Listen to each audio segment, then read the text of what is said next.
Bonjour à tous, c'est Monsieur Flex et aujourd'hui, enfin hier, Ninebot a annoncé une nouvelle gyroroue, la Ninebot One Z, et elle est juste magnifique.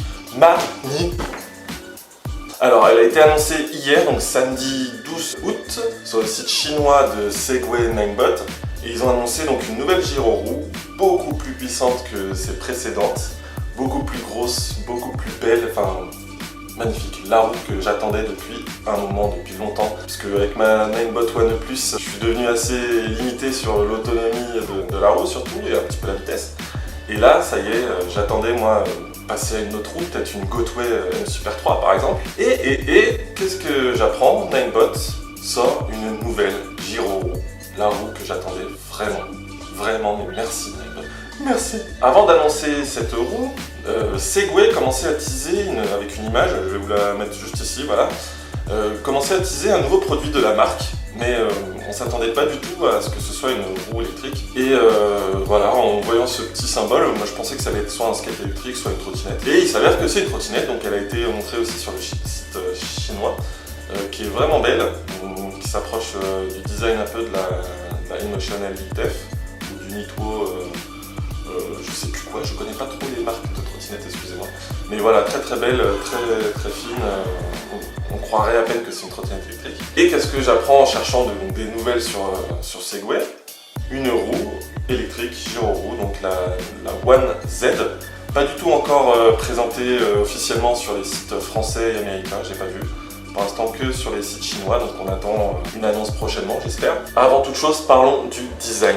Vraiment, c'est ce qui fait pour moi la force de cette marque, c'est son design. Il y a très peu de roues que je trouve belles actuellement sur le marché. Il y a toute la gamme InMotion avec la V8 que je trouve très belle. Et maintenant, donc Segway arrive sur le marché avec un modèle noir, brillant, très classe. Donc je vais l'afficher ici.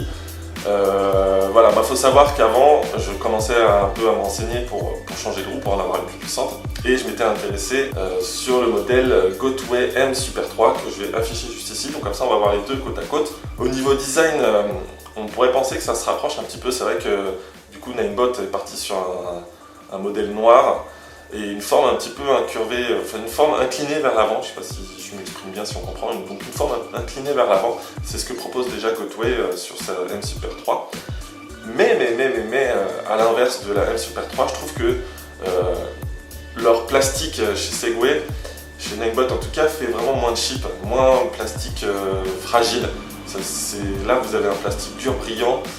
Je pense qu'il résistera beaucoup mieux au choc que la M Super 3 qu'on m'a toujours montré un petit peu cassé pour la moindre chute. Vous aurez enfin un phare à l'avant et un feu à l'arrière. Donc ça c'est une révolution chez Ninebot, vraiment. Il aurait fallu y penser même avant. Mais vraiment très classe. Le célèbre petit anneau de lumière passe à l'intérieur de la coque pour rendre un effet, moi je trouve qui est vraiment classe.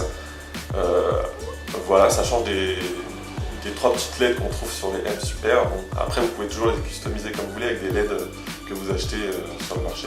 Donc voilà, ça c'est pour les petits côtés LED. Ensuite, je sais pas si vous voyez la taille du pneu. On a l'impression d'être limite sur une roue de moto, c'est énorme. J'espère que ce sera pas trop lourd à porter en tout cas, et que ce sera souple et agréable à rouler. En tout cas à slalomer et tout ça, il faut que ce soit réactif. Mais la forme du pneu, avec un pneu bien arrondi, assez large, je pense que ça va être vraiment top. Il semblerait que ce soit un pneu, je ne sais plus le nom, un pneu tubeless. Donc normalement c'est un pneu qui n'a pas de chambre à air, donc ça a ses avantages et ses inconvénients. Si le pneu est très bon, vous aurez un meilleur confort de conduite. Par contre si vous le percez un tout petit peu, c'est directement dans le... Il n'y a pas de chambre à air, donc vous crevez directement quoi. Après, il y a des techniques pour remédier à ça, quoi. Il y a des petites bombes qui se vendent en spray ou je sais pas quoi, hop, ça permet de remettre le pneu comme avant. Autre chose qui sera vendu je pense séparément, il y a donc un garde-boue, très pratique parce que je pense que si vous voyez l'arrière de la roue, c'est très ouvert, donc il suffit qu'il pleuve, vous roulez un petit peu dans la boue, des cailloux, tout ça, et là votre pantalon ou tous vos vêtements seront crados, donc ça c'est cool, un garde-boue arrière. Voilà, donc vendu séparément je pense, mais qui s'intègre bien à la roue, donc ça c'est classe. Et aussi séparément un trolley, donc l'espèce de petite poignée amovible qui ressemble comme sur les valises, que je trouve pas super classe. Donc bon, elle n'est pas intégrée directement à la roue, donc ce sera à vous de choisir si vous en servez souvent de ces trucs-là ou si vous voulez le rajouter. Actuellement, on n'a pas encore le poids de la roue, donc il faudra voir si elle n'est pas trop lourde, il n'y en aura peut-être pas besoin. Par contre, si elle est assez lourde, ça peut servir. Mais voilà, je le trouve pas foufou, le truc, il s'intègre pas vraiment bien. Mais bon, au moins c'est un trolley dédié qui sera vendu séparément. Pourquoi pas. Maintenant, passons aux spécificités. Elle sera présentée sous 3 modèles. La version la moins chère, la One Z6, avec une autonomie constructeur annoncée entre 40 et 55 km. Donc c'est le double de ce que peut proposer déjà actuellement Ninebot quasiment. Une charge maximale sur les 3 modèles de 150 kg. Une vitesse max de 35 km/h.